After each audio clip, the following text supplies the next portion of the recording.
இங்கு நம்ம சங்கத்தில் நிறைய பேர் சொல்லி வருவது ஒரே ஒரு கருத்து. அது நெஞ்சை நிமிர்த்து சொல்லும் வார்த்தை என்னவென்றால், நான் ரவீந்திரதாஸ் காலத்தில் உள்ளவர், ரவீந்திரதாஸ் காலத்திலிருந்தே நான் வந்தவன் அப்படி என்று சொல்லும் வழக்கம் உண்டு. உண்மையிலே அது மிகவும் சந்தோஷமான வார்த்தை, நல்ல வார்த்தை. ஆனால் ரவீந்திரதாஸ் காலத்திலிருந்தே வந்தவர்கள் என்றார் இந்த சங்கம் உண்மையிலே அவர்கள் நெஞ்சை நிமித்து சொல்லக்கூடிய வார்த்தைகள் நல்ல வார்த்தைகள் தான். ஆனால் என்ன செய்தார்கள், இதுவரை என்ன செய்தார்கள் என்பது ரொம்ப முக்கியம்.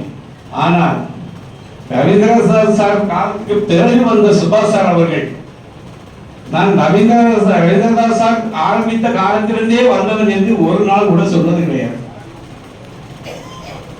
அவர் சொன்னது கிடையாது. ஆனால் அவர் காலத்துக்கு பிறகு பொறுப்பேற்ற நம் சுபாஷ் சார் அவர்கள்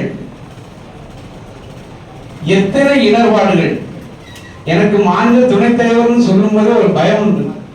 ஏன்னா மாநில துணைத் தலைவர் தலைவருக்கு பிறகு அந்த மாநில துணைத் தலைவர் நம்பிக்கையான ஆளாக இருக்க வேண்டும், துணை பொதுச் செயலாளர்கள் நம்பிக்கையான ஆளாக இருக்க வேண்டும், தன்னை தியாகம் செய்து வாழ வேண்டும்.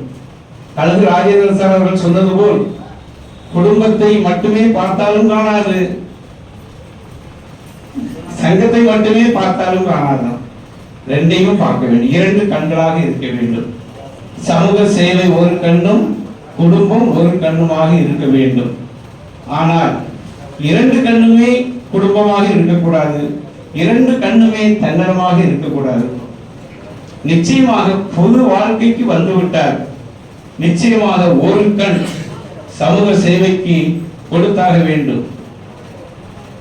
சுபாஷ் அவர்களின் வாழ்க்கையை நினைத்தால் எனக்கு மிகுந்த ஆச்சரியமாக இருக்கும். எதற்காக ரவீந்திரதாஸ் சார் இந்த சங்கத்தை ஆரம்பித்தார் என்றால், பகுதி நேர எழுத்தாளர்கள் மிக மிக பாதிக்கப்படுகிறார்கள். பகுதி நேர எழுத்தாளர்களுக்காக ஆரம்பிக்கப்பட்ட சங்கம் தான் இது. அவர்களுடைய நல்வாழ்வுக்காக வேண்டி ஆரம்பிக்கப்பட்ட சங்கம்.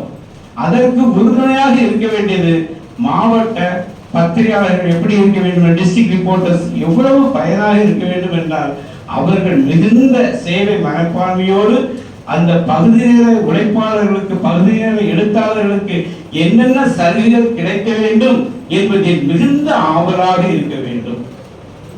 அதற்கு மாறாக பகுதி நேர எழுத்தாளர்கள் தாழ்வு மனப்பான்மையை கொள்ளும் அளவுக்கு டிஸ்ட்ரிக்ட் ரிப்போர்ட்டர்ஸ் நடந்து கொள்வது மிகுந்த மனவேதனையை கொடுக்கிறது. நானும் மாவட்ட பொருளாளராக என்னை